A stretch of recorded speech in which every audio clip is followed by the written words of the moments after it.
तर मंडळी, या बुलेटिनमध्ये पुन्हा एकदा आपलं सगळ्यांचं स्वागत करत दिल्लीत होणाऱ्या गाठीभेटी आणि अर्थात अजूनही राज्यातल्या नवीन सरकारचं खातेवाटप जे ते निश्चित झालेलं नाहीये या विषयाला घेऊन मोठी चर्चा आहे। पण राज्यात ऑपरेशन लोटसची देखील जोरदार चर्चा रंगते। तर दुसरीकडे राजधानी दिल्लीमध्ये गोठवणाऱ्या थंडीत राजकीय गाठीभेटींमुळे राजकीय वातावरण चांगलंच तापलंय असं म्हणता येईल। दिल्लीतून सर्वात महत्त्वाचा अपडेट म्हणजे अमित शहा दिल्लीमध्ये शरद पवारांची भेट घेणार असल्याची माहिती आहे। तर बुधवारी रात्री शरद पवारांच्या राष्ट्रवादीचे खासदार बजरंग सोनवणे यांनी अमित शहांची भेट घेतली होती।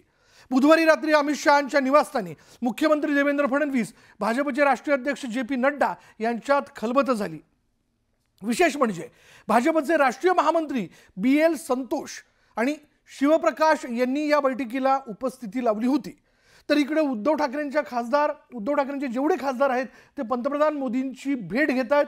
या तीन वेगवेगळ्या महत्त्वाच्या घडामोडी बघता भाजपकडून शरद पवार आणि ठाकरेंच्या पक्षातील खासदारांना गळाला लावण्याचा प्रयत्न तर केला जात नाहीये ना, अशी देखील मोठी चर्चा आहे।